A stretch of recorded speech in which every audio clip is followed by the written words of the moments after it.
74वें संशोधन के अंतर्गत नगर पालिकाओं का प्रारूप। पहला, इस संशोधन के द्वारा 12वीं अनुसूची जोड़ी गई, जिसमें नगर पालिकाओं को 18 प्राधिकार दिए गए, जैसे स्वास्थ्य, शिक्षा, सफाई, पेयजल इत्यादि।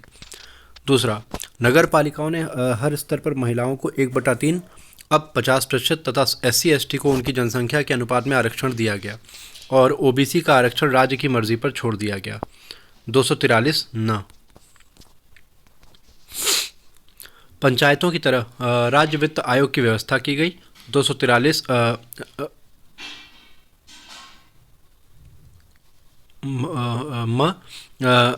और एक राज्य निर्वाचन आयोग की व्यवस्था की गई। 243 यह। उपरोक्त प्रारूप के आधार पर राज्यों को पंचायती राज की विस्तृत रूपरेखा बनाकर इसे लागू करना था। उपरोक्त प्रारूप के आधार पर राज्यों को पंचायती राज की विस्तृत रूपरेखा बनाकर इसे लागू करना था।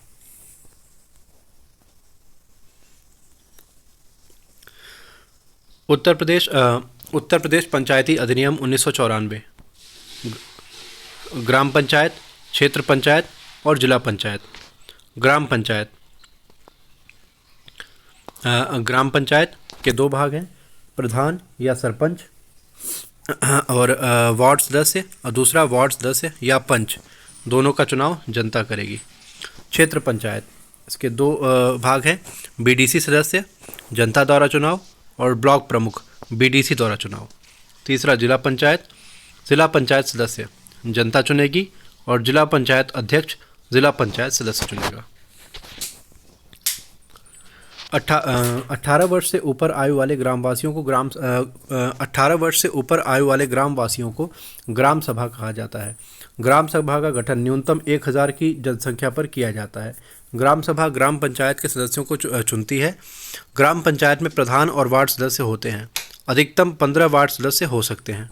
प्रधान और वार्ड सदस्य बनने की न्यूनतम आयु 21 वर्ष होनी चाहिए। अन्य योग्यताएं विधानसभा सदस्य बनने की योग्यता होनी चाहिए। दूसरा, क्षेत्र पंचायत में BDC सदस्य और ब्लॉक प्रमुख होते हैं। एक BDC सदस्य न्यूनतम 2000 की जनसंख्या पर होता है। BDC और ब्लॉक प्रमुख बनने की योग्यता वही है जो प्रधान बनने की है। तीसरा, जिला पंचायत में जिला पंचायत अध्यक्ष और जिला पंचायत सदस्य होते हैं। एक जिला पंचायत सदस्य कम से कम 50,000 की जनसंख्या पर होता है। जिला पंचायत सदस्य और जिला पंचायत अध्यक्ष बनने की योग्यता प्रधान वाली ही है। चौथा, पंचायतों का कार्यकाल 5 वर्ष होता है। यदि पंचायत किसी कारण से भंग होती है तो 6 महीने के भीतर चुनाव करा लिया जाएगा, लेकिन उपचुनाव से जो पदाधिकारी चुने जाएंगे वे शेष अवधि के लिए होंगे, पूरे 5 वर्ष के लिए नहीं।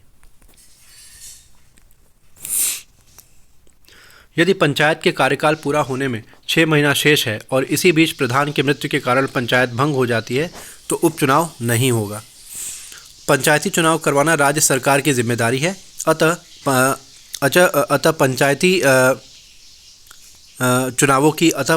चुनावों की अधिसूचना राज्यपाल जारी करता है। पंचायतों के वित्त का स्रोत सरकारी अनुदान है। पंचायतें मेला, बाजार इत्यादि के संबंध कर वसूल कर सकती है। पंचायतें राज्य सरकार के अधीन होती हैं, अतः राज्य सरकार इन्हें और अधिक प्राधिकार प्रदान कर सकती है। नगर पालिकाओं के 3 स्तर हैं, नगर पंचायत, नगर पालिकाएं और नगर निगम।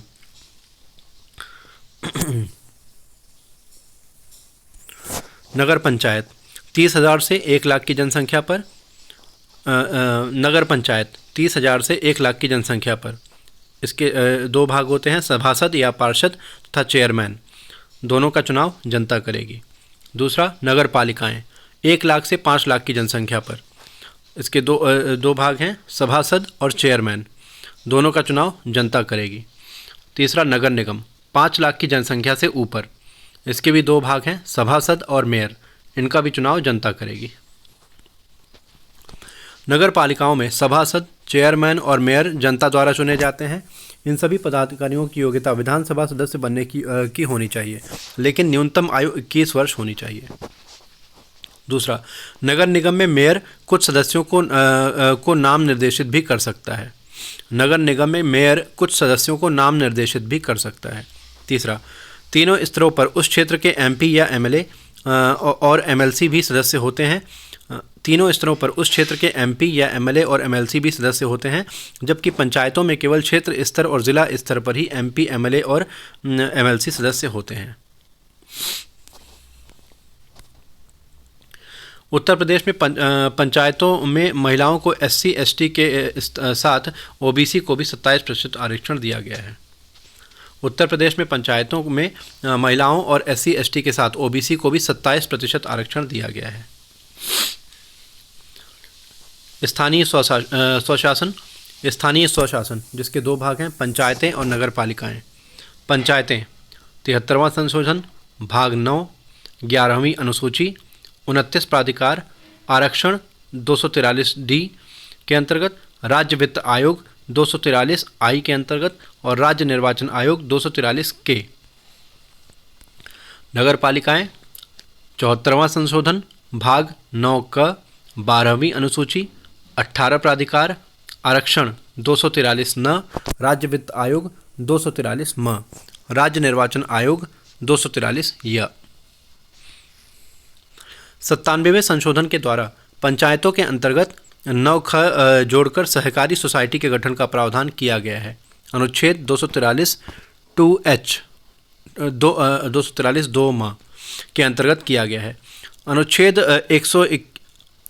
191 ग के अंतर्गत सहकारी सोसाइटी गठित करने के अधिकार को एक मौलिक अधिकार बना दिया गया। अनुच्छेद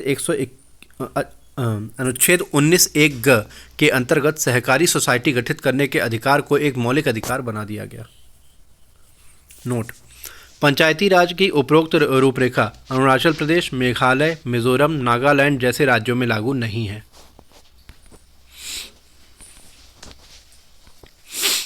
पंचायतों के अंतर्गत ही जिला नियोजन समिति और महानगर नियोजन समिति आती है। यह समिति विकास योजनाएं बनाकर राज्य सरकार को सौंपती है और राज्य सरकार इसे लागू करती है। हरियाणा पहला राज्य है जिसमें पंचायती चुनाव को परिवार नियोजन से जोड़ा है। जिसके 2 से अधिक बच्चे हैं वह पंचायती चुनाव नहीं लड़ सकता। जनजातीय क्षेत्रों का प्रशासन, भाग 10, अनुच्छेद 244, 5वीं अनुसूची और 6वीं अनुसूची। केंद्र राज्य संबंध, भाग 11, अनुच्छेद 245 से 263। केंद्र राज्य संबंधों की बात वहीं होती है जहां संघीय प्रणाली होती है। भारतीय संविधान में कहीं भी संघ या फेडरल शब्द का प्रयोग नहीं किया गया है। इसके स्थान पर यूनियन शब्द का प्रयोग किया गया है। अनुच्छेद 1 में कहा गया है कि भारत जो कि इंडिया है राज्यों का एक यूनियन होगा। इस तरह फेडरल शब्द का प्रयोग न किए जाने से तथा तमाम एकात्मक लक्षणों को धारण करने से भारतीय संविधान को संघात्मक कहने से विचारकों में हिचकिचाहट दिखती है। जैसे केसी वियर इसे अर्ध संघात्मक कहते हैं। प्रोफेसर पायली का कहना है कि संविधान की आत्मा एकात्मक है, शरीर संघात्मक है। ग्रेनविल ऑस्टिन इसे सहयोगी संघवाद का नमूना मानते हैं। भारतीय संविधान एकात्मक है या संघात्मक, इसका निर्णय तभी हो सकता है जब एकात्मक और संघात्मक लक्षणों की तुलना करें।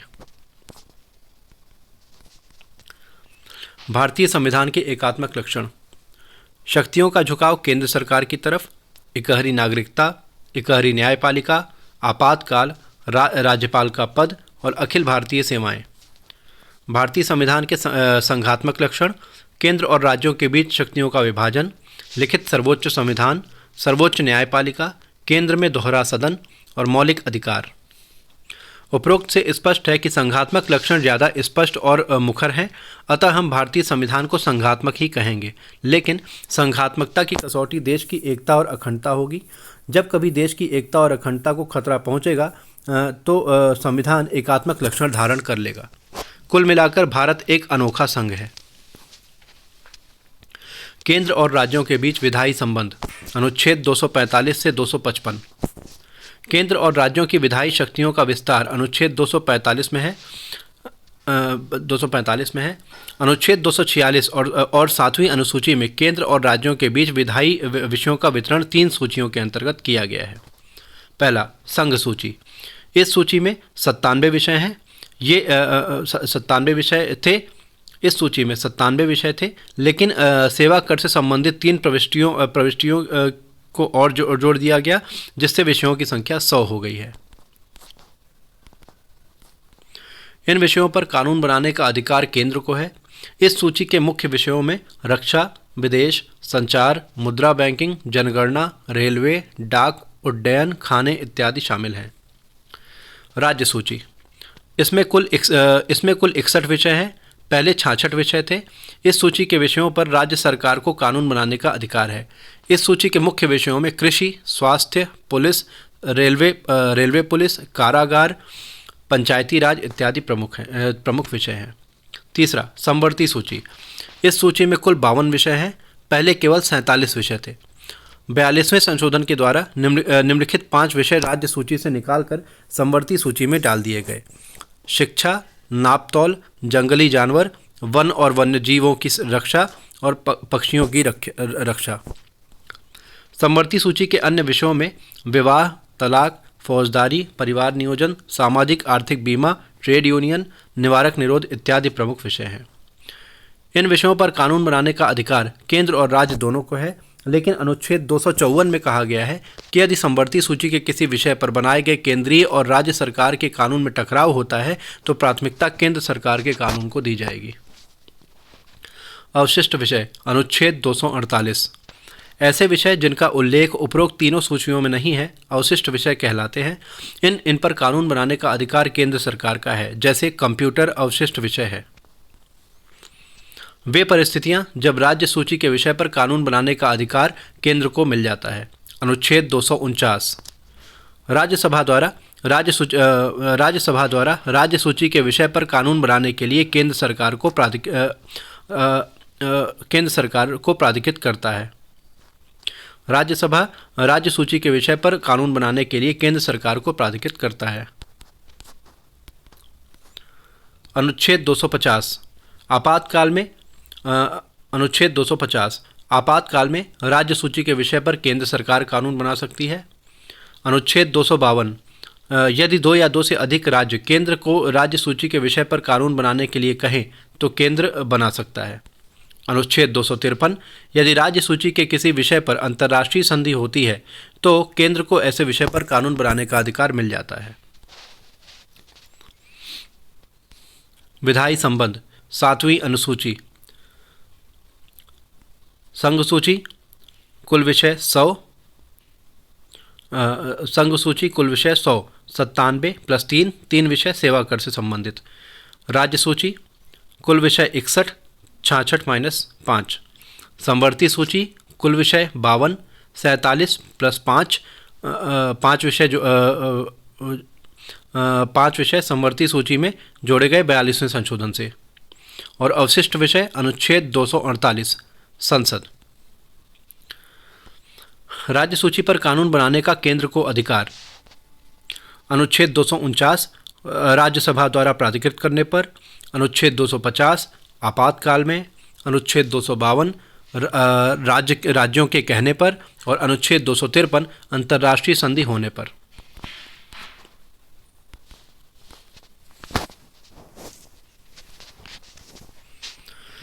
केंद्र और राज्यों के बीच प्रशासनिक संबंध। अनुच्छेद 256 से 263। प्रशासनिक संबंध का अर्थ कार्यपालकीय संबंधों या कानूनों को लागू करने से है। कानूनों को लागू करना। केंद्र की कार्यपालकीय शक्ति का विस्तार। अनुच्छेद 73 संघ सूची पर बनाए गए अपने कानूनों को संघ सूची पर बनाए गए अपने कानूनों को लागू करती है। समवर्ती सूची पर बनाए गए उन्हीं कानूनों को लागू करती है जिसे वह चिन्हित करे या जिस पर कोई अंतर्राष्ट्रीय संधि हो। राज्य की कार्यपालकीय शक्ति का विस्तार। अनुच्छेद 162 राज्य सूची पर बनाए गए अपने कानूनों को लागू करती है। समवर्ती सूची पर बनाए गए अपने तथा केंद्र सरकार के कानूनों को भी लागू करती है। राज्य की कार्यपालकीय शक्ति का विस्तार। अनुच्छेद 162 राज्य सूची पर बनाए गए अपने कानूनों को तो लागू ही करती है, समवर्ती सूची पर बनाए गए अपने तथा केंद्र सरकार के कानूनों को भी लागू करती है।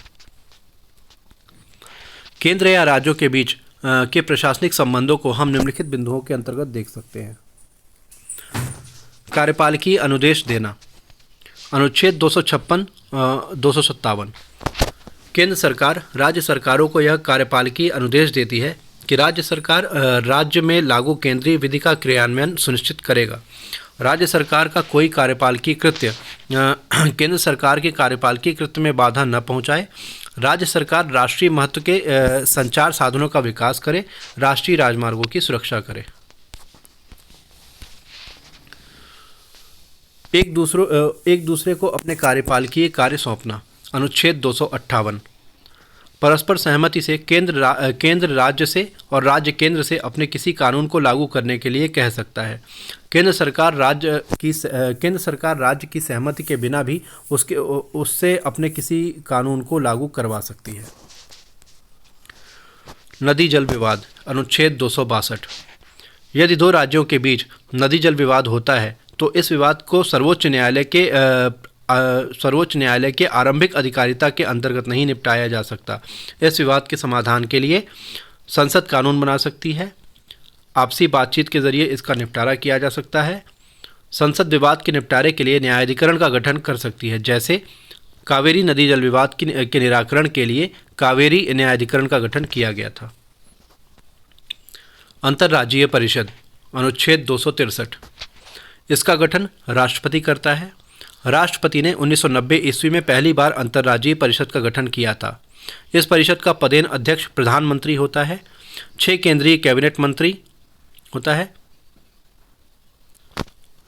6 केंद्रीय कैबिनेट मंत्री, राज्यों के मुख्यमंत्री और प्रशासक इसके सदस्य होते हैं। यह संस्था राज्यों के बीच सौहार्द स्थापित करने के लिए उन सामान्य बिंदुओं की खोज करती है जिस पर सभी राज्य सहमत हो सके। इस तरह इस परिषद का मुख्य कार्य राज्यों के बीच अच्छे संबंध स्थापित करने के लिए परामर्श स्थापित करना है। क्षेत्रीय परिषदें। क्षेत्रीय परिषदों का विचार नेहरू जी ने दिया था। राज्य पुनर्गठन अधिनियम 1956 के द्वारा 5 क्षेत्रीय परिषदों की स्थापना की गई: उत्तरी, दक्षिणी, पूर्वी, पश्चिमी और केंद्रीय। क्षेत्रीय परिषदों का पदेन अध्यक्ष गृह मंत्री होता है। 2 केंद्रीय कैबिनेट मंत्री और क्षेत्रीय परिषद के संबंधित राज्यों के मुख्यमंत्री इसके सदस्य होते हैं।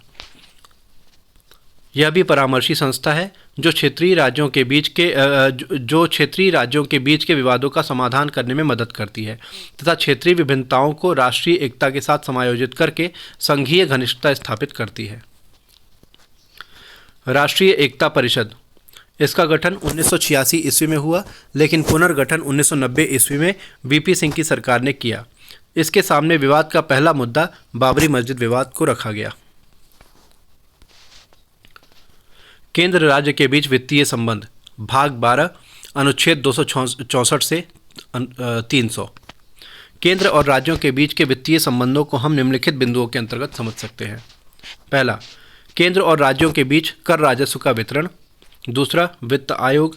तीसरा, योजना आयोग, राष्ट्रीय विकास परिषद और नीति आयोग। चौथा, केंद्र द्वारा राज्यों को दिए जाने वाला अनुदान, अनुच्छेद 275 के अंतर्गत। और पांचवा, केंद्र द्वारा राज्यों को दिया जाने वाला ऋण, राज्य अंतर्राष्ट्रीय ऋण नहीं ले सकते, अनुच्छेद 293। केंद्र और राज्यों के बीच कर राजस्व का वितरण, ऐसे कर जिसे केंद्र सरकार लगाती है, वसूलती है और राज्यों के साथ बंटवारा कर लेती है। कर लगाना और वसूलना केंद्र, उपभोग केंद्र और राज्य दोनों। उदाहरण, आयकर और उत्पाद शुल्क।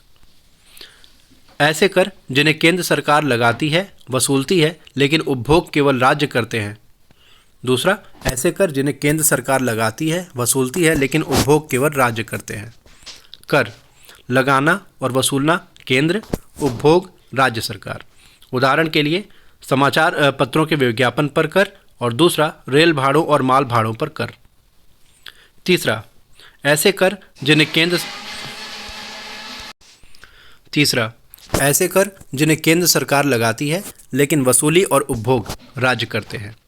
कर लगाना केंद्र, वसूलना और उपभोग करना राज्य।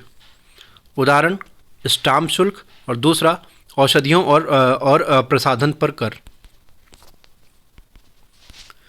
नोट: केंद्र सरकार आयकर का बंटवारा तो राज्यों के साथ कर लेती है, लेकिन आयकर पर लगने वाला अधिभार का बंटवारा नहीं करती। अधिभार सेस। वित्त आयोग अनुच्छेद 280। प्रत्येक 5 वर्ष के अंतराल पर राष्ट्रपति वित्त आयोग का गठन करता है। अध्यक्ष सहित वित्त आयोग 5 सदस्यीय होता है। पहले वित्त आयोग के अध्यक्ष केसी नियोगी थे। 15वें वित्त आयोग के अध्यक्ष NK सिंह नंद किशोर सिंह हैं। वित्त आयोग का मुख्य कार्य: पहला, केंद्र और राज्यों के बीच कर राजस्व के वितरण की सिफारिश करना। दूसरा, केंद्र द्वारा राज्यों को दिए जाने वाले अनुदान की सिफारिश करना। तीसरा, राष्ट्रपति सुदृढ़ वित्त के लिए जो भी कार्य वित्त आयोग को सौंपेगा वह करेगा। वित्त आयोग एक सलाहकारी संस्था है। वह अपनी रिपोर्ट राष्ट्रपति को देता है। राष्ट्रपति इस रिपोर्ट को संसद के समक्ष रखवाता है। यदि राष्ट्रपति ने वित्त आयोग की सिफारिशों को नहीं माना है तो उन्हें इसका कारण संसद को बताना होगा। योजना आयोग और राष्ट्रीय विकास परिषद। योजना आयोग की स्थापना 15 मार्च 1950 को हुई। राज्यों को योजना आयोग में भागीदारी देने के लिए योजना आयोग की सहयोगी संस्था के रूप में 6 अगस्त 1952 ईस्वी को राष्ट्रीय विकास परिषद का गठन किया गया। इन दोनों संस्थाओं का गठन पहला मंत्रिमंडलीय संकल्प से हुआ। दूसरा, अर्थात दोनों संस्थाओं का उल्लेख संविधान में नहीं है, अतः यह संविधानेतर संस्थाएं थीं। दोनों संस्थाओं का पदेन अध्यक्ष प्रधानमंत्री होता था। राष्ट्रीय विकास परिषद के सदस्य राज्यों के मुख्यमंत्री और प्रशासक होते थे। योजना आयोग का मुख्य कार्य देश के विकास के लिए पंचवर्षीय योजनाओं का निर्माण करना था। राष्ट्रीय विकास परिषद इस काम में योजना आयोग की सहायता करती थी। योजना आयोग ही अधिकांश योजनाओं का आवंटन करता था, इसलिए इसे देश का आर्थिक मंत्रिमंडल कहा जाता था। NITI Aayog, national institute for transforming India. योजना आयोग को समाप्त करके 1 जनवरी 2015 को नीति आयोग की स्थापना की गई। नीति आयोग की स्थापना योजना आयोग की तर्ज पर हुई, क्योंकि नीति आयोग भी पहला संवैधानिक संस्था है। दूसरा, इसका भी गठन मंत्रिमंडलीय संकल्प के आधार पर हुआ। तीसरा, यह भी सलाहकारी संस्था है। चौथा, इसका भी पदेन अध्यक्ष प्रधानमंत्री होता है। पांचवां, इसका एक उपाध्यक्ष होता है जिसकी नियुक्ति प्रधानमंत्री करता है। छठवां, अन्य सदस्यों में 3 पूर्णकालिक और 2 अंशकालिक सदस्य होते हैं। अंशकालिक सदस्य अनुसंधान संस्थाओं या विश्वविद्यालयों के विशेषज्ञ होते हैं। 4 केंद्रीय कैबिनेट मंत्री भी इसके पदेन सदस्य होते हैं। एक गवर्निंग काउंसिल होती है जिसमें राज्य के मुख्यमंत्री और प्रशासक शामिल होते हैं। एक क्षेत्रीय परिषद भी होती है जिसमें संबंधित राज्यों के मुख्यमंत्री सदस्य होते हैं। एक कार्यकारी अधिकारी भी होता है। नीति आयोग के कार्य। जहां योजना आयोग का कार्य संसाधनों का आवंटन करके विकास लक्ष्यों को निर्धारित करना था, वहीं नीति आयोग का कार्य देश के विकास के लिए नई नई नीतियों का सुझाव देना है। अर्थात यह संसाधनों का आवंटन नहीं करेगा, वरन थिंक टैंक के रूप में कार्य करेगा। इसकी दिशा नीचे से ऊपर की ओर होगी, अर्थात नीतियों का सुझाव देने के लिए प्रधान से प्रधानमंत्री तक शामिल किया जाएगा। इस तरह नीति आयोग सामूहिक सोच और सामूहिक सहयोग से सामूहिक विकास के सहयोगी संघवाद को ज़मीन पर उतारने का काम करेगा। दूसरे शब्दों में, सबका साथ, सबका हाथ, सबका विचार और सबका विकास ही नीति आयोग का मूल मंत्र है। केंद्र और राज्यों के बीच विवादित मुद्दे। केंद्र और राज्यों के बीच विवादित मुद्दे। 1967 तक केंद्र और राज्य दोनों में कांग्रेस का एक छत्र राज्य था, इसलिए केंद्र और राज्यों के बीच विवाद का कोई सवाल ही नहीं उठता था। 1967 ईस्वी के बाद कई राज्यों में विरोधी दलों की सरकारें बनी। इन राज्यों ने केंद्र पर सौतेला व्यवहार करने का आरोप लगाया। इस आरोप प्रत्यारोप में केंद्र और राज्यों के बीच निम्नलिखित विवाद के मुद्दे उभरकर सामने आए। पहला, राष्ट्रपति शासन अनुच्छेद 356। दूसरा, राज्यपाल का पद। तीसरा, संविधान संशोधन की शक्ति का संसद के पास होना। चौथा, अखिल भारतीय सेवाएं। पांचवा, अनुच्छेद 249। छठवां, केंद्र द्वारा राज्यों को अल्प अनुदान दिया जाना। सातवां, वित्त आयोग। इस तरह केंद्र और राज्यों के बीच विधायी, प्रशासनिक और वित्तीय तीनों क्षेत्रों में विवाद है, लेकिन राज्य मुख्य रूप से वित्तीय क्षेत्र में ही स्वायत्तता की मांग कर रहे हैं। अतः इन विवादों को देखते हुए केंद्र और राज्यों के बीच अच्छा संबंध तथा सहयोगी संघवाद की स्थापना के लिए समय समय पर सुझाव देने हेतु विभिन्न आयोगों का गठन किया जाता रहा है। प्रशासनिक सुधार आयोग 1966। इसके अध्यक्ष मोरारजी देसाई थे। बाद में हनुमंतरैया को इसका अध्यक्ष बनाया गया। 2005 में गठित दूसरे प्रशासनिक आयोग के अध्यक्ष वीरप्पा मोइली थे। ये दोनों प्रशासनिक सुधार आयोग प्रशासन में सुधार लाने के लिए सिफारिश करने हेतु गठित किए गए थे। केंद्र राज्य संबंधों में सुधार लाने के लिए नहीं, लेकिन दोनों आयोगों ने केंद्र राज्य संबंधों पर कुछ सिफारिशें की। शीतल वार्ड समिति 1966 से 1969, केंद्र राज्य संबंधों पर। राजमन्नार आयोग 1969। इसका गठन तमिलनाडु सरकार ने किया था। किसी राज्य सरकार द्वारा केंद्र राज्य संबंधों पर गठित किया जाने वाला यह पहला आयोग था। इसी आयोग ने राज्यपाल के पद को समाप्त करने की सिफारिश की थी। आनंदपुर साहिब प्रस्ताव 1980। यह आयोग केंद्र और पंजाब राज्य के संबंधों को लेकर गठित किया गया था। सरकारिया आयोग, इसका गठन 1982 ईस्वी में किया गया। रिपोर्ट 1988 ईस्वी में दिया। केंद्र राज्य संबंधों पर गठित होने वाला यह सबसे लोकप्रिय आयोग है। इसी आयोग ने यह सिफारिश की थी कि राज्यों में अनुच्छेद 356 का प्रयोग अंतिम विकल्प के रूप में किया जाए। जब समझाने और धमकी देने से भी न बात बने तब इसका प्रयोग किया जाए। राज्यपाल ऐसे व्यक्ति को बनाया जाए जो राजनीतिक छवि वाला न हो, वह प्रशासनिक या सैनिक साख वाला हो, कोई रिटायर्ड अधिकारी होगा। मदन मोहन पुंछी आयोग 2007 से 2010। व्यापार 2007 से 2010। व्यापार, वाणिज्य और समागम की स्वतंत्रता। व्यापार, वाणिज्य और समागम की स्वतंत्रता। भाग 13, अनुच्छेद 301 से 307। राज्यों के बीच व्यापार, वाणिज्य और आपसी मेलजोल की स्वतंत्रता बनी रहेगी, लेकिन आवश्यक वस्तु आपूर्ति जैसे अधिनियम के अंतर्गत इस स्वतंत्रता पर प्रतिबंध लगाया जा सकता है। राज्यों के बीच व्यापारिक, वाणिज्य और आपसी मेलजोल की स्वतंत्रता बनी रहेगी, लेकिन आवश्यक वस्तु आपूर्ति जैसे अधिनियम के अंतर्गत इस स्वतंत्रता पर प्रतिबंध लगाया जा सकता है। लोक सेवाएं और लोक सेवा आयोग। भाग 14, अनुच्छेद 308 से 323। लोक सेवाएं और लोक सेवा आयोग। भाग 14, अनुच्छेद 308 से 323। लोक सेवाएं, केंद्रीय लोक सेवा, राज्य लोक सेवा। लोक सेवाएं, केंद्रीय लोक सेवा, भारतीय विदेश सेवा, भारतीय रेल सेवा, भारतीय राजस्व सेवा और भारतीय डाक सेवा। राज्य लोक सेवा, एसडीएम और डीएसपी। अखिल भारतीय सेवा, अनुच्छेद 312। अखिल भारतीय सेवा, अनुच्छेद 312।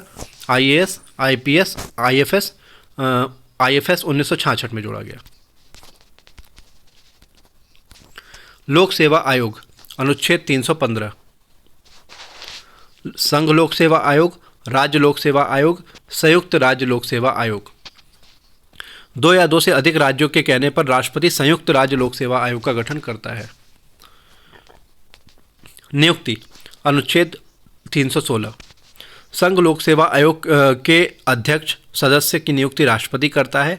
संयुक्त राज्य लोक सेवा आयोग के अध्यक्ष और सदस्य की नियुक्ति भी राष्ट्रपति करता है, लेकिन राज्य लोक सेवा आयोग के अध्यक्ष और सदस्य की नियुक्ति को राज्यपाल नियुक्त करता है।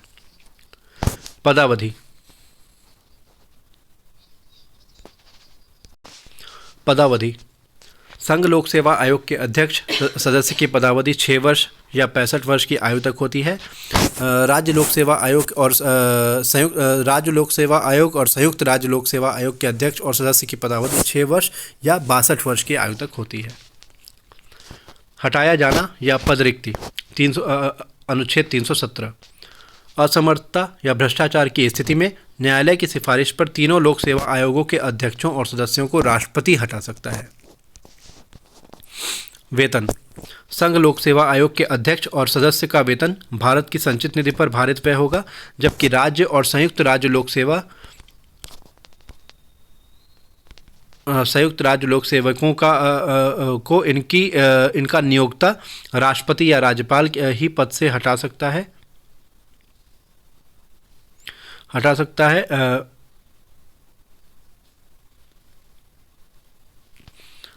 जबकि राज्य और संयुक्त राज्य लोक सेवा आयोग के अध्यक्ष और सदस्य का वेतन राज्य की संचित निधि पर भारित व्यय होगा। ठीक है।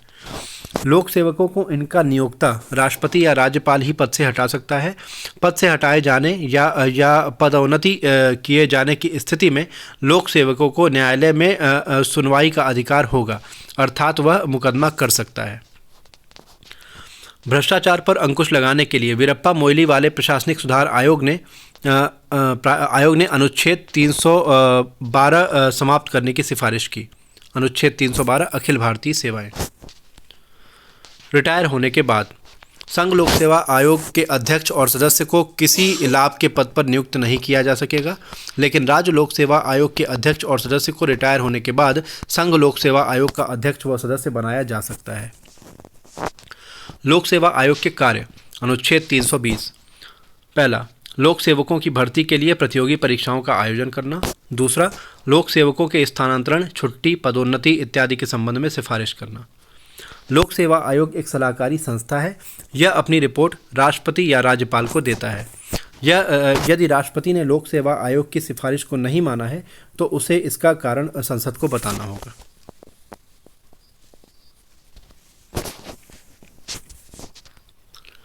प्रशासनिक अधिकरण। Administrative tribunal. CAT, SAT. CAT central administrative tribunal और सैट स्टेट एडमिनिस्ट्रेटिव ट्रिब्यूनल। 42वें संशोधन के द्वारा 323 क के अंतर्गत। कैट और सैट 42वें संशोधन के द्वारा 323 क के अंतर्गत।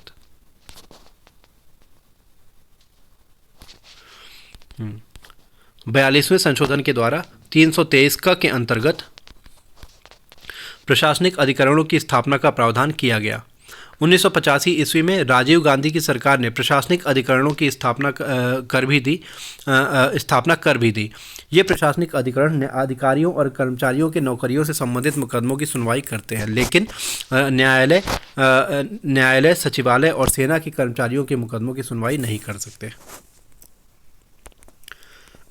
निर्वाचन आयोग। भाग 15। अनुच्छेद 324 से 329। गठन। अनुच्छेद 324 में कहा गया है कि चुनावों के नियंत्रण, निर्देशन और संचालन के लिए एक सदस्यीय या बहुसदस्यीय निर्वाचन आयोग होगा। पहले निर्वाचन आयोग एक सदस्यीय हुआ करता था। 1989 ईस्वी में इसे 2 सदस्यीय बना दिया गया। 1993 ईस्वी में यह 3 सदस्यीय हो गया। इसमें एक मुख्य निर्वाचन आयुक्त, 2 अन्य आयुक्त होते हैं। निर्वाचन आयोग का गठन 25 जनवरी 1950 ईस्वी को हुआ था। इसी उपलक्ष्य में प्रत्येक 25 जनवरी को मतदाता दिवस के रूप में मनाया जाता है। नियुक्ति। अनुच्छेद 324। तीनों आयुक्तों की नियुक्ति राष्ट्रपति करता है। पदावधि। मुख्य निर्वाचन आयुक्त की पदावधि 6 वर्ष या 65 वर्ष की आयु तक होगी। अन्य आयुक्तों की पदावधि 6 वर्ष या 62 वर्ष की आयु तक होगी।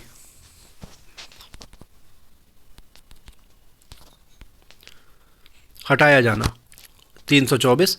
मुख्य चुनाव आयुक्त को उसी रीति से हटाया जाता है जिस रीति से सर्वोच्च न्यायालय के न्यायाधीश को हटाया जाता है, अर्थात साबित कदाचार एवं असमर्थता की स्थिति में संसदीय महाभियोग पर राष्ट्रपति द्वारा हटाया जाता है। अन्य आयुक्तों को मुख्य निर्वाचन आयुक्त की सिफारिश पर राष्ट्रपति द्वारा हटाया जाता है। वेतन संचित निधि पर भारित व्यय होगा। मुख्य निर्वाचन आयुक्त सर्वोच्च न्यायालय के न्यायाधीश के बराबर वेतन पाएगा। रिटायर होने के बाद मुख्य निर्वाचन आयुक्त रिटायर होने के बाद लाभ का पद धारण नहीं करेगा। अन्य आयुक्त मुख्य निर्वाचन आयुक्त बनाए जा सकते हैं। निर्वाचन आयोग के कार्य। निर्वाचन आयोग जनप्रतिनिधित्व अधिनियम 1951 के अंतर्गत एमपी, एमएलए और एमएलसी का चुनाव करवाता है। राष्ट्रपति और उपराष्ट्रपति निर्वाचन अधिनियम 1952 के अंतर्गत राष्ट्रपति और उपराष्ट्रपति का चुनाव करवाता है। चुनाव की अधिसूचना तो राष्ट्रपति जारी करता है, लेकिन चुनाव तिथियों की घोषणा निर्वाचन आयोग करता है। निर्वाचन आयोग निर्वाचन या मतदाता सूची तैयार करवाता है। अनुच्छेद 325 में कहा गया है कि जाति, धर्म, लिंग, जन्म स्थान इत्यादि के आधार पर किसी का नाम मतदाता सूची में दर्ज कराने से नहीं रोका जा सकता। अनुच्छेद 326 में कहा गया है कि 18 वर्ष की आयु पूरी कर चुके सभी नागरिकों को सार्वभौमिक वयस्क मताधिकार प्राप्त होगा। यह एक संवैधानिक और राजनीतिक अधिकार होगा। तो मत देने का अधिकार एक संवैधानिक और राजनीतिक अधिकार दोनों है। ठीक है। पाँचवां, चुनावों के सफलतापूर्वक संचालन के लिए चुनाव आयोग केंद्र सरकार और राज्य सरकार के संसाधनों का प्रयोग कर सकता है। निष्पक्ष और स्वतंत्र चुनाव करवाने के लिए चुनाव आयोग चुनाव आचार संहिता को लागू करता है। सातवां, चुनाव में किसी गड़बड़ी की शिकायत मिलने पर चुनाव आयोग चुनाव को रद्द करके पुनर्निर्वाचन की घोषणा कर सकता है, लेकिन परिणाम घोषित होने के बाद चुनाव आयोग चुनाव को रद्द नहीं कर सकता। इस स्थिति में हाई कोर्ट ही चुनाव को रद्द कर सकता है। परिसीमन आयोग, प्रत्येक जनगणना के बाद परिसीमन आयोग के गठन का प्रावधान है। यही परिसीमन आयोग चुनाव क्षेत्रों का निर्धारण या परिसीमन करता है।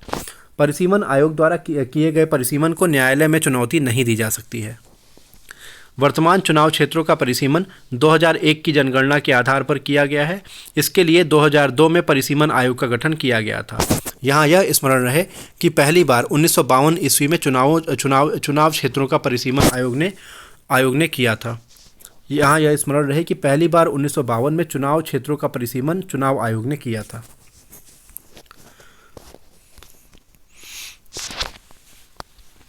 चुनावी विवाद, अनुच्छेद 329, राष्ट्रपति और उपराष्ट्रपति के चुनावी विवादों का निपटारा सुप्रीम कोर्ट करता है। एमपी, एमएलए और एमएलसी के चुनावों का विवादों का निपटारा हाई कोर्ट करता है। चुनाव सुधार, चुनाव लोकतंत्र की प्राणवायु है। स्वतंत्र और निष्पक्ष चुनाव पर ही लोकतंत्र की सफलता निर्भर करती है, लेकिन हमेशा से चुनावों में धन बल और बाहुबल का प्रयोग होता रहा है। अतः हमेशा से चुनाव सुधारों की आवश्यकता बनी रही है। इसी क्रम में कुछ प्रयास भी किए गए हैं। तारकुंडे समिति की सिफारिश पर ही 61वें संशोधन के द्वारा मताधिकार की आयु 21 वर्ष से घटाकर 18 वर्ष कर दी गई।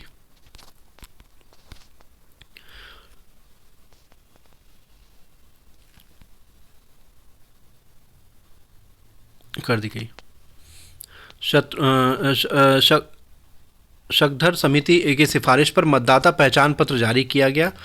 दिनेश गोस्वामी समिति की सिफारिश पर चुनावों में इलेक्ट्रॉनिक वोटिंग मशीन या ईवीएम का प्रयोग किया जाने लगा। पहली बार इसका प्रयोग केरल में हुआ था। 2004 के आम चुनावों से इसका देशव्यापी प्रयोग हुआ।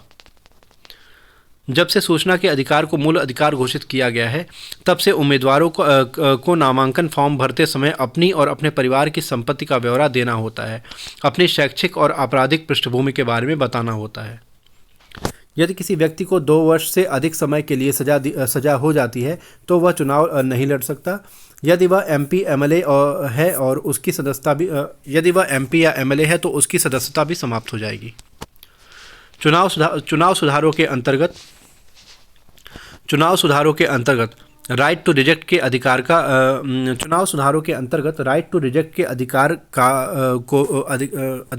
अधिकार भी लागू किया।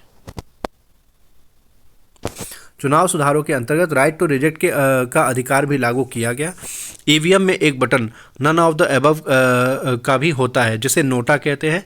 यदि मतदाता को कोई भी उम्मीदवार पसंद नहीं है तो वह नोटा की बटन दबा सकता है। कुछ लोगों ने सुझाव दिया है कि मतदाता के पास राइट टू रिकॉल होना चाहिए, अर्थात यदि जनप्रतिनिधि अवांछित हो गया हो तो मतदाता के पास राइट टू रिकॉल होना चाहिए, अर्थात उसे वापस बुलाने का अधिकार होना चाहिए। कुछ लोगों का सुझाव यह भी है कि मतदान को अनिवार्य बना दिया जाए। ऑस्ट्रेलिया, इक्वाडोर, ब्राज़ील जैसे 22 देशों में मतदान को अनिवार्य बना दिया गया है, लेकिन मतदान को अनिवार्य बनाना गैर प्रजातांत्रिक है, क्योंकि इससे वोटों की खरीद बिक्री होने लगेगी। ईवीएम के 2 भाग होते हैं, कंट्रोल यूनिट और बैलेट यूनिट। कंट्रोल यूनिट मतदान अधिकारी के पास और बैलेट यूनिट मतदाता के पास होता है। कंट्रोल यूनिट मतदान अधिकारी के पास होती है। बैलेट यूनिट मतदाता के पास। एक बैलेट यूनिट में 16 बटन होते हैं। इसमें 16 बटन होते हैं। इसमें 15 उम्मीदवारों के चुनाव चिन्ह छुपे होते हैं। एक बटन नोटा की होती है। इस तरह एक बैलेट यूनिट से नोटा सहित 16 उम्मीदवारों के चुनाव हो सकते हैं। एक कंट्रोल यूनिट 4 बैलेट यूनिट को चला सकती है। इस तरह एक कंट्रोल यूनिट से नोटा सहित 64 उम्मीदवारों के चुनाव हो सकते हैं। राजनीतिक दलों को मान्यता। राष्ट्रीय दल के रूप में मान्यता और राज्य स्तरीय दल के रूप में मान्यता। चुनाव आयोग चुनाव चिन्ह आरक्षण एवं आवंटन अधिनियम 1968 के अंतर्गत राजनीतिक दलों को राष्ट्रीय दल या राज्य स्तरीय दल के रूप में मान्यता प्रदान करता है। राष्ट्रीय दल के रूप में मान्यता। चुनाव आयोग उस दल को राष्ट्रीय दल के रूप में मान्यता प्रदान करता है जिस दल को पहला, पिछले आम चुनावों में कुल 4 राज्यों में पड़े वैध मतों का 6% प्राप्त किया हो, साथ ही साथ लोकसभा की 4 सीटें भी प्राप्त की हों, या लोकसभा की कुल 2% या 11 सीटें जीती हों, लेकिन ये सीटें कम से कम 3 राज्यों से होनी चाहिए। तीसरा, या राजनीतिक दल को 4 राज्यों में राज्य स्तरीय दल के रूप में मान्यता मिली हो। वर्तमान में कुल 8 राष्ट्रीय दल हैं। भारतीय राष्ट्रीय कांग्रेस 1885 ईस्वी, भाजपा 1980 ईस्वी, कम्युनिस्ट पार्टी ऑफ इंडिया 1925, बेलू चट्टियार मुंबई, चुनाव चिन्ह हसिया और बाली। चौथा, मार्क्सवादी कम्युनिस्ट पार्टी 1967 ईस्वी, CPM, Bahujan Samaj party BSP 1984 ईस्वी और तृणमूल कांग्रेस 1998 ईस्वी, चुनाव चिन्ह घास और फूल, ममता बनर्जी पश्चिम बंगाल। सातवां, राष्ट्रीय कांग्रेस पार्टी 1990 ईस्वी, शरद पवार, चुनाव चिन्ह घड़ी महाराष्ट्र। और आठवां, नेशनल पीपल्स पार्टी 2019 में घोषित। राज्य स्तरीय दल के रूप में मान्यता। चुनाव आयोग उसी दल को राज्य स्तरीय दल के रूप में मान्यता देता है जिस दल को पिछले चुनावों में राज्य में पड़े कुल वैध मतों का 8% प्राप्त हुआ हो, या दल ने विधानसभा की कुल 3% सीटें जीती हों। विरोधी दल के रूप में मान्यता। किसी दल को लोकसभा में विरोधी दल के रूप में मान्यता तभी मिलती है जब उस दल ने लोकसभा की कम से कम 10% सीटें जीती हों, अर्थात 55 सीटें जीती हों। विरोधी दल के रूप में मान्यता लोकसभा अध्यक्ष प्रदान करता है। विरोधी दल के पहले नेता राम सुभग सिंह थे। 1977 से विरोधी दल के नेता को कैबिनेट मंत्री का दर्जा दिया जाने लगा। कैबिनेट मंत्री का दर्जा प्राप्त विरोधी दल के नेता वाईबी चौहान थे। कैबिनेट मंत्री का दर्जा प्राप्त विरोधी दल के पहले नेता वाईबी चौहान थे। राज्यसभा में विरोधी दल के पहले नेता कमलापति त्रिपाठी थे।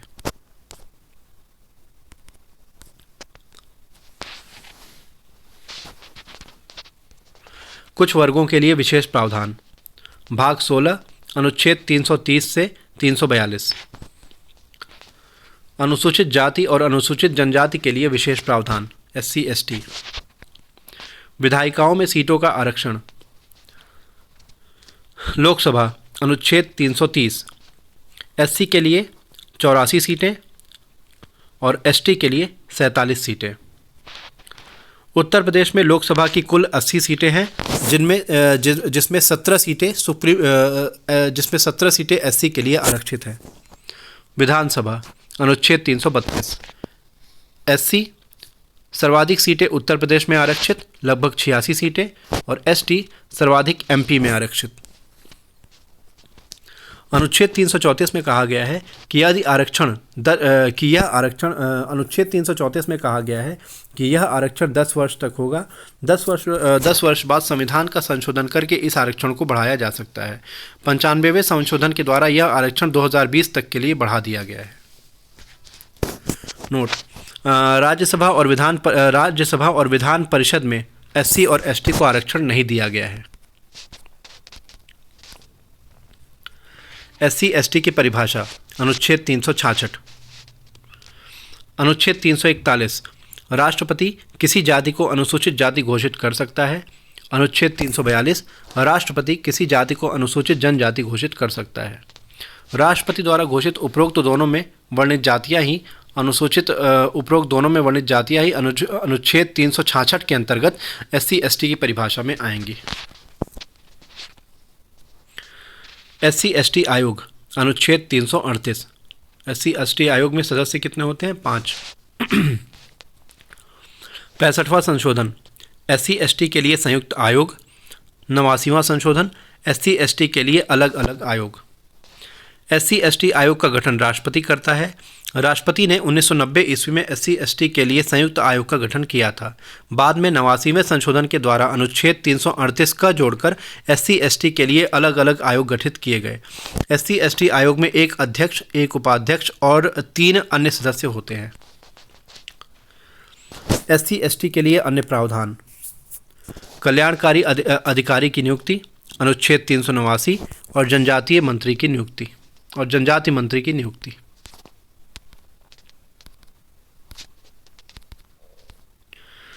कल्याणकारी अधिकारी की नियुक्ति अनुच्छेद 389 नियुक्ति राष्ट्रपति करता है।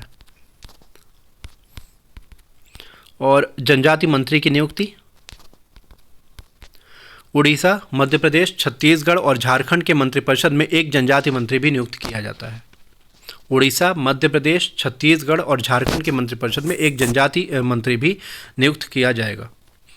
अनुसूचित जाति जनजाति अत्याचार निवारण अधिनियम 1989 SC ST को किए जाने वाले अत्याचार और शोषण से मुक्ति दिलाता है। अन्य वर्गों के लिए प्रावधान: एंग्लो इंडियन। लोकसभा अनुच्छेद 331 राष्ट्रपति 2 एंग्लो इंडियन का मनोनयन कर सकता है। विधानसभा अनुच्छेद 333 राज्यपाल 1 एंग्लो इंडियन का मनोनयन कर सकता है। पिछड़ा वर्ग आयोग अनुच्छेद 340 के अंतर्गत राष्ट्रपति पिछड़ा वर्ग आयोग का गठन कर सकता है। अब इसे संवैधानिक दर्जा दे दिया गया है। किन किन राज्यों के मंत्रिपरिषद में जनजाति मंत्री का पद होता है? उड़ीसा, मध्य प्रदेश, छत्तीसगढ़ और झारखंड।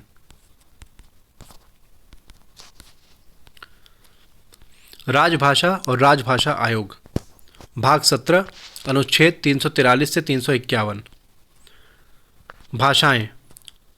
भाषाएं 3 प्रकार की होती हैं: संपर्क भाषा, राष्ट्रभाषा और राजभाषा।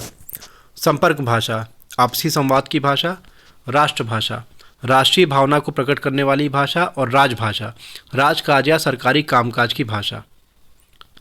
और ये तीनों ही भाषाएं हिंदी है। भारत में कुल 1652 भाषाएं हैं। इन भाषाओं में केवल 22 भाषाओं को संविधान की 8वीं अनुसूची में स्थान दिया गया है। मूल संविधान में 8वीं अनुसूची में केवल 14 भाषाओं का उल्लेख था। इसके बाद 21वें संशोधन के द्वारा सिंधी को 19वीं भाषा के रूप में जोड़ा गया। 71वें संशोधन के द्वारा नेपाली, कोंकणी और मणिपुरी को जोड़ा गया। और 92वें संशोधन के द्वारा डोंगरी, बोडो, मैथिली, संथाली को जोड़ा गया। भाषा से संबंधित संवैधानिक प्रावधान: अनुच्छेद 343 में कहा गया है कि संघ की राजभाषा हिंदी होगी, लिपि देवनागरी होगी। हिंदी अंकों का अंतर्राष्ट्रीय स्वरूप मान्य होगा। संविधान लागू होने के 15 वर्षों तक 1965 तक हिंदी के साथ अंग्रेजी को सहभाषा के रूप में प्रयोग किया जाता रहेगा। अनुच्छेद 344 में कहा गया है कि हिंदी भाषा के विकास के लिए सुझाव देने हेतु प्रत्येक 10 वर्ष के अंतराल पर राजभाषा आयोग का गठन किया जाएगा। पहला राजभाषा आयोग 1955 ईस्वी में गठित किया गया था। इसके अध्यक्ष BG खेर थे। अनुच्छेद 348 में कहा गया है कि संसदीय कानून और न्यायालय के आदेश की भाषा तब तक अंग्रेजी होगी जब तक संसद अन्यथा प्रबंधन न करे। जबकि अनुच्छेद 120 में कहा गया है कि संसदीय कार्यवाहियां हिंदी या अंग्रेजी में की जा सकती हैं। यदि कोई संसद सदस्य अपनी प्रांतीय भाषा में बोलना चाहता है तो अध्यक्ष की इजाज़त से वह बोल सकता है। कोई भी राज्य 8वीं अनुसूची की किसी भाषा को अपनी राजभाषा घोषित कर सकता है। जैसे 1989 में उर्दू को उत्तर प्रदेश की दूसरी राजभाषा घोषित किया गया।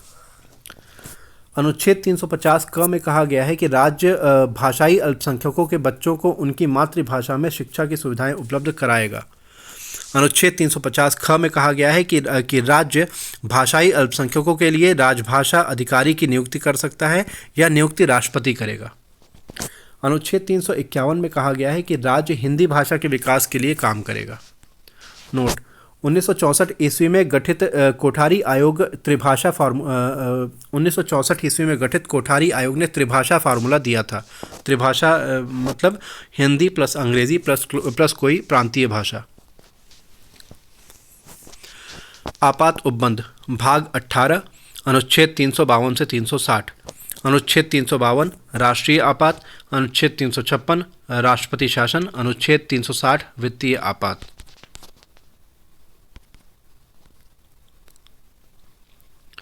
प्रकीर्ण संरक्षण भाग 19 अनुच्छेद 361 से 367। अनुच्छेद 361 यदि राष्ट्रपति और राज्यपाल अपनी पदावधि के दौरान किसी का मर्डर भी कर दें तो उनके विरुद्ध कोई आपराधिक मुकदमा नहीं चलाया जा सकता। हाँ, 2 महीने की पूर्व सूचना पर दीवानी मामलों में मुकदमा चलाया जा सकता है। अनुच्छेद 365 यदि राज्य केंद्र सरकार के द्वारा दिए गए कार्यपालकीय निर्देशों का पालन नहीं करता तो राज्यपाल की अनुशंसा पर राष्ट्रपति राज्य सरकार को बर्खास्त करके राष्ट्रपति शासन लगा सकता है। संशोधन भाग 20 अनुच्छेद 368 संविधान का संशोधन संसद करती है। संसद इसके लिए संशोधन विधेयक लाती है। संशोधन विधेयक किसी भी सदन में प्रस्तुत किया जा सकता है, लेकिन यदि कोई सदन असहमत हो जाता है तो विधेयक समाप्त हो जाता है, अर्थात संशोधन विधेयक को लेकर संयुक्त बैठक नहीं होगी। संशोधन विधेयक जब पारित होकर राष्ट्रपति के पास जाएगा तो राष्ट्रपति हस्ताक्षर करने के लिए बाध्य है। विधेयक पारित करने के लिए अपेक्षित बहुमत 3 प्रकार के होते हैं। पहला, साधारण बहुमत। साधारण बहुमत से संविधान के केवल 3 प्रावधान संशोधित किए जाते हैं। संविधान के केवल 3 प्रावधान संशोधित किए जाते हैं। पहला, नए राज्यों का गठन, अनुच्छेद 3, SC/ST से संबंधित प्रावधान, और तीसरा, विधान परिषद का सृजन या उत्साधन, अनुच्छेद 169।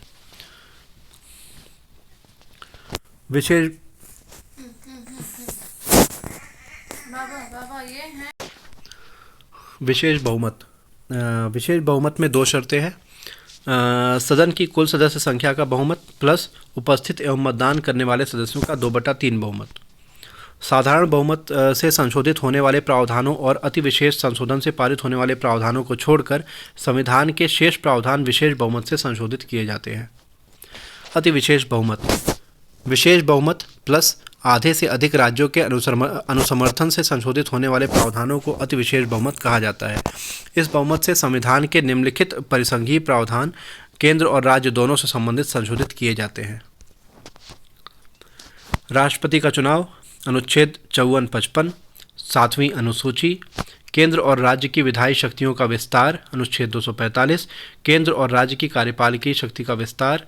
न्यायपालिका, GST, संविधान संशोधन, अनुच्छेद 368। उपरोक्त से स्पष्ट है कि भारत का संविधान संशोधन के मामले में नम्य और कठोर के बीच का है। नम्य व लचीला संविधान वह होता है जिसमें साधारण बहुमत से संशोधन किया जा सके, जबकि कठोर संविधान वह संविधान होता है जिसमें साधारण बहुमत से संशोधन नहीं किया जा सकता। यह स्मरण रहे कि संविधान में साधारण बहुमत से किए गए संशोधन को संविधान का संशोधन नहीं माना जाता। यह स्मरण रहे कि संविधान में साधारण बहुमत से किए गए संशोधन को संविधान का संशोधन नहीं माना जाता। संविधान संशोधन को लेकर संसद और न्यायपालिका के बीच ऐतिहासिक विवाद। पहला, शंकरी प्रसाद 1951 और सज्जन सिंह विवाद 1953। न्यायपालिका ने यह मान लिया था कि संसद संविधान के सभी भागों में संशोधन कर सकती है, लेकिन पहली बार गोलकनाथवाद 1967 में न्यायपालिका ने कहा कि संसद मौलिक अधिकारों वाले भाग में संशोधन नहीं कर सकती क्योंकि ये जीवन के लिए आधारभूत अधिकार हैं। यदि इनमें संशोधन करना है तो नई संविधान सभा बुलानी पड़ेगी। इस तरह गोलकनाथवाद से विवाद की शुरुआत हो जाती है।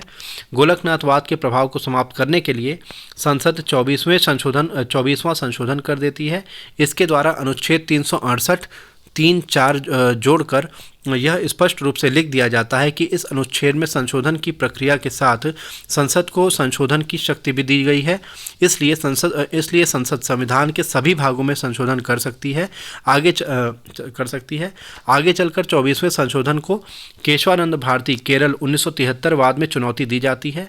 न्यायालय 24वें संशोधन को वैध घोषित करते हुए कहता है कि संसद संविधान के सभी भागों में संशोधन कर सकती है, चाहे वह मौलिक अधिकार ही क्यों न हो, लेकिन संविधान के मौलिक ढांचे में संशोधन नहीं कर सकती है। मौलिक या आधारभूत ढांचा क्या है? इसे संविधान में कहीं भी लिखा नहीं गया है। इसकी व्याख्या न्यायालय अपने विवेक से करेगा। न्यायालय ने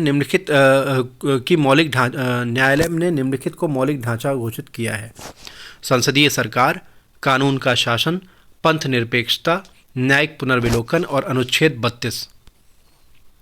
जैसे पंथ निरपेक्षता को मौलिक ढांचा घोषित किया गया है, अतः यदि भारत सरकार भारत को हिंदू राष्ट्र घोषित करने के लिए कोई संवैधानिक संशोधन करती है तो न्यायालय इसे मौलिक ढांचे का उल्लंघन मानेगा और इसे विधि शून्य घोषित कर देगा। अतः भारत को हिंदू राष्ट्र घोषित करने के लिए नया संविधान बनाना पड़ेगा।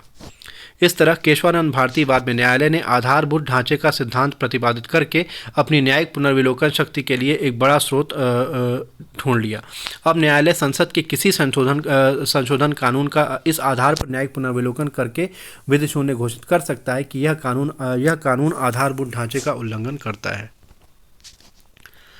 आगे चलकर केशवानंद भारती वाद के प्रभाव को समाप्त करने के लिए 42वें संविधान संशोधन द्वारा अनुच्छेद 368, 3, 4, 5 जोड़ दिया जाता है और इसमें स्पष्ट रूप से लिख दिया जाता है कि संसद आधारभूत ढांचे सहित संविधान के सभी भागों में संशोधन कर सकती है। इस 42वें संशोधन को मिनर्वा मिल्स 1980 वाद में चुनौती दी जाती है। न्यायालय 4-5 को रद्द करके केशवानंद भारती वाली स्थिति को लौटा देता है, अर्थात संसद आधारभूत ढांचे को छोड़कर संविधान के सभी भागों में संशोधन कर सकती है। इस तरह इस विवाद से यह सिद्ध हो जाता है कि भारत में न तो संसद सर्वोच्च है और न न्यायपालिका। सर्वोच्च संविधान है। संविधान की सर्वोच्चता की जिम्मेदारी न्यायपालिका पर है।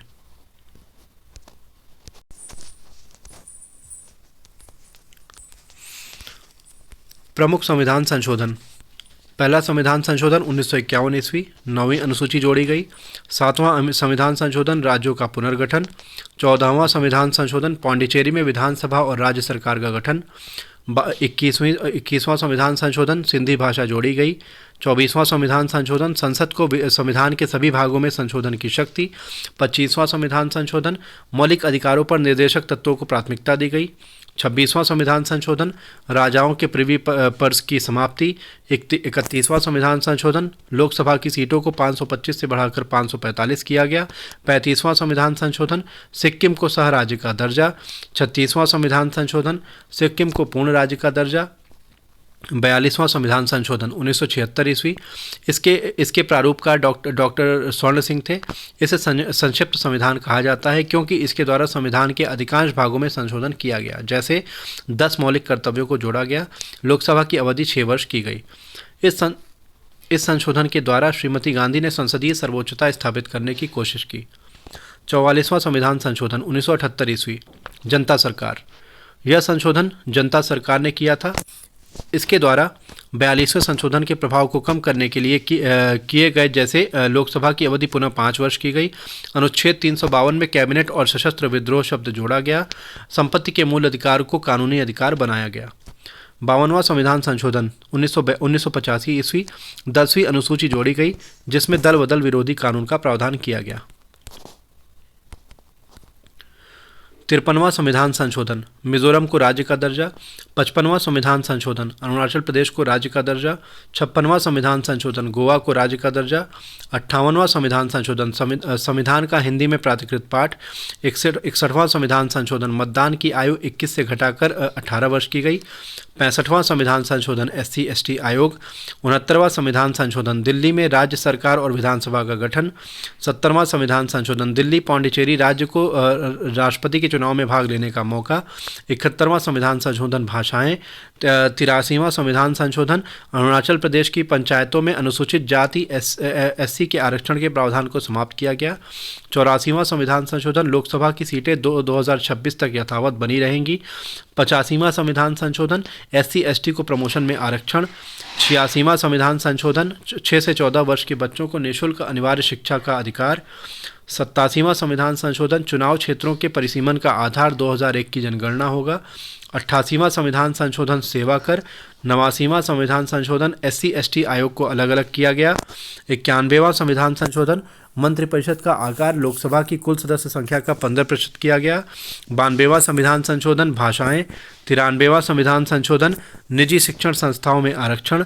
94वां संविधान संशोधन, मध्य प्रदेश, छत्तीसगढ़, झारखंड और उड़ीसा राज्यों के मंत्रिपरिषद में एक जनजातीय मंत्री की नियुक्ति। 95वां संविधान संशोधन, लोकसभा और विधानसभा में SC ST का आरक्षण 2020 तक बढ़ाया गया। 97वां संविधान संशोधन, सहकारी सोसाइटी का गठन।